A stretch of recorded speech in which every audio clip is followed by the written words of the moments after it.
So now it's time to move on to our next session, which is an EdTech presentation by On My Own Technology. For this, I would like to call on stage Dr. 𝗟𝗶𝗸𝗲 Jain, co-founder and CEO of On My Own Technology Private Limited. Yeah, hello, good afternoon everyone. Good afternoon. I hope everyone is refreshed after the fun-filled vadas as well as a little bit of the missile. So I too am refreshed completely and a little bit more energized. So thank you all for being here and having me here. My name is 𝗟𝗶𝗸𝗲 Jain. I run a company by the name of On My Own Technology, which is a short form is known as OMOTEC. The purpose of this company is basically to help students to be able to kind of use technology and create technology on their own. So obviously robotics and coding is part of this, but our focus is primarily on research and innovation. Today we work with almost about 60 schools across India. We are training 25,000 students across these schools, primarily in the space of robotics and coding, helping students to not only skill themselves, but also start applying themselves by using practical experiences of maths and sciences and be able to kind of create projects. More importantly, create prototypes for problems that they see on a daily basis. And then further than that, try to kind of patent as well as create products out of it. So I'm going to run through a very brief video for the next 1.5 minutes. And then we'll actually talk to you a little bit about STEM laboratories, as well as AI in today's world. So can I have my AV please? Can I have the volume a little low? So right now we are training more than about 200,000 students across various schools. Our complete curriculum that we have is completely NEP based. It is aligned to maths and sciences very, very strongly. It shows the practical side of maths and sciences. This curriculum is basically primarily for grade 12, all the grades, right from grade 1 to grade 12. We offer 5 subjects: design thinking, mechanical, electronics. Then we also offer coding and analytics. And we'll talk about that. This is primarily around AI, machine learning, cyber security, and ethical hacking. Here we actually spend a lot of time with students in terms of practically developing their skill sets. So everything that you would see are projects, experiments, activities that students are actually working on. This is something that we did in data analysis. Data analysis is another growing space where grades 8, 9, 10, 11 are quite interested because they're taking up a lot of career options based on data. We've been certified by the government of Maharashtra Education Department to be able to provide these kind of trainings and materials in school. This is how our format of STEM lab training actually takes place, led both by teachers trained by us in schools as well as our trainers in schools itself. And it kind of is, in most of the schools that we work, it's part of the curriculum itself. So they made it mandatory, and that's where it kind of works effectively. We do a lot of teachers training program in schools to enable teachers to be able to deliver this program in schools itself. Having done the skilling, one important thing is in terms of participating and applying those skilling in competitions. So these are not only national, but these are international competitions also that we bring in, and we help students to participate, because that's where the biggest learning comes from. It's not about wins or losses, but it's about the experience of being able to solve problems at a global level and a global platform. This is our last piece where we actually publish research papers, typically grade 8, 9, 10th, 11th and 12th. Students who are looking at going overseas, working with universities like 𝗟𝗶𝗸𝗲 and so on and so forth.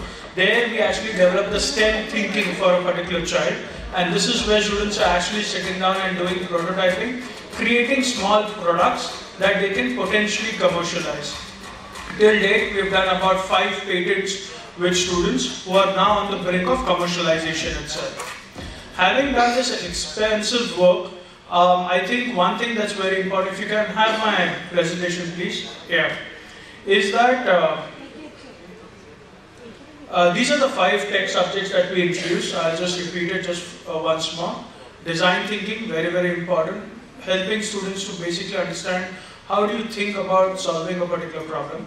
Mechanical, how do you kind of build solutions using nuts, bolts, so on and so forth. Electronics, how do you kind of give them a heart to be able to kind of work with wires, circuits, microcontrollers, microprocessors.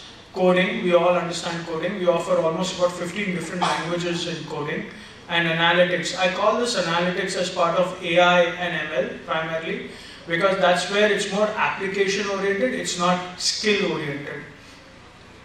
This is how we think that technology has got infused in schools now, very, very strongly, either through the NEP program, which actually talks about experiential learning, or how the courses are now getting mapped to maths and sciences. Today, if a teacher has to teach the concept of force, motion, power, electricity flow, electrons, it's done through a little bit of theory, obviously, explaining algorithms, explaining different kind of equations which supplement some of these is a very difficult task for students to actually learn. But the moment they are able to apply this while they are doing the program in robotics and coding, the learning is far more faster. This is how we think that STEM labs are evolving. How many of you already have a STEM lab in school or an ATAL lab? Yeah, some of you do have that, right? And whether it's an ATAL lab or a STEM lab or a privately owned lab or a product-based lab, right? The thing that you should always look at is how is your STEM lab actually evolving? And I think sometimes we get lost in the fact that, oh, we have a STEM lab and we are doing everything. It's not about that. Technology is actually changing such a lot that you need to add smaller components to your STEM lab every year so that you are able to grow the curiosity of children. It should not happen that your STEM lab is still based on old facets, old technology, and you're not upgrading your STEM lab. So even if it is product-based, that means a product company has come and set up the STEM lab, or you've got it through ATAL, or you've got a private person to set it up, or you yourself have set it up. This is the actual process of setting up a STEM lab.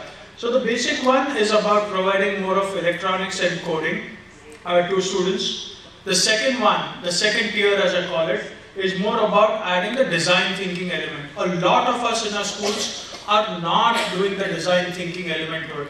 We have moved on to the level 3, which is around adding the mechanical part of it, okay? And please understand, when you actually look at robotics, robotics is the mother of all automation, right? And automation is the mother of all robotics, so you can interplay it as you want it, but don't mix up coding with robotics. Automation, robotics includes coding. Nothing can happen without coding today.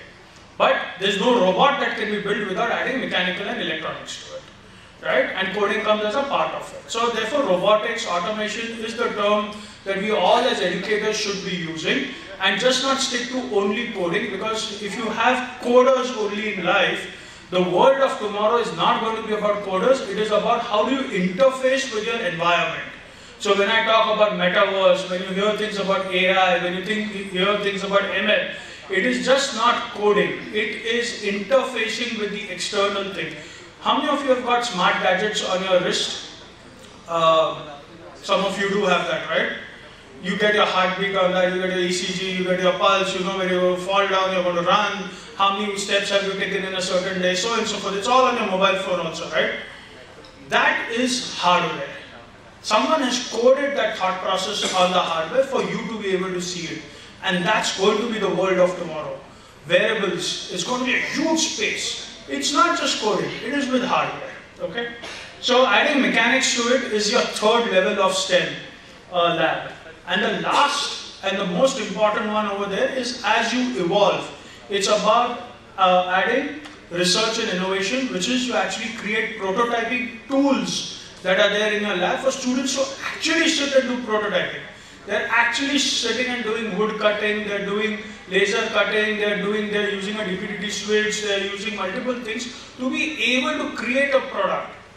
So the real thinking really comes when you have a STEM lab that is getting thinkers out of your school and not just doers, right? And that's where you're integrating all of the previous things that I have mentioned, is where your school is really going to be evolving and coming out. It's not easy to get to that place because you need a lot of experienced teachers, you need a lot of experienced curriculum, materials and all of that. But your goal should be that I should definitely have some products, some thinkers. We all talk about introducing entrepreneurship in our school, right? When you talk about entrepreneurs will not just talk about a product. They will actually be making a product and being able to kind of sell it. This is a classic way to actually do that. Have your students sit down, create products and then be able to take it to the market. That's a classic case of entrepreneurship itself. So, this is how we work with schools in terms of creating that thought process. Most important thing that I would leave at the end of my presentation is this. I think all of us as educationists are using AI. How many of us actually use 𝗟𝗶𝗸𝗲? A lot of hands, right? Life has become a lot more simpler, right? It's become more complicated because students are also using 𝗟𝗶𝗸𝗲 to answer papers, right? But I think the most important thing is, are we really doing the right thing? Are we really training our teachers on using AI? Are they creating lesson plans? Are they creating schedules? Do they really understand how to use it in their daily life apart from just creating lesson plans and schedules? Are they actually using it in their practical demonstration of teaching? So for example, is an English teacher actually teaching spellings to a 4-year-old, to a 4th grade kid, using coding?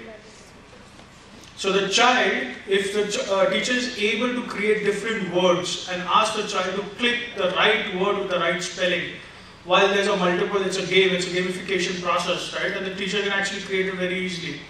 Won't it be a better way to teach children?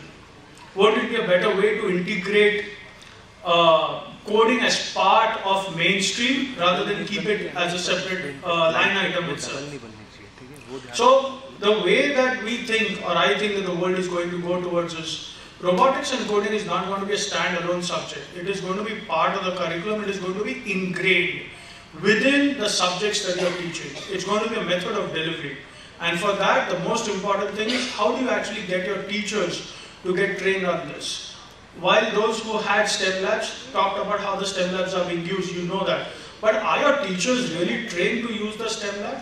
I think that's where is the biggest question. We need to start training our teachers on all of these new age technologies so that they are able to kind of integrate it in their deliveries and then be able to kind of work with students to see and augment the benefit out of it. If we leave the teachers out of the entire story, I think that's where we will make the biggest mistake of not really educating those who educate our students. So that's my last submission. Thank you all. And have a great day and enjoy yourselves. Thank you. Thank you so much, Dr. Shekhar, for that insightful presentation. We would like to call Mr. 𝗟𝗶𝗸𝗲, National Sales Head of TOK Publications and Metalist Publications, to felicitate Dr. Shekhar Jain.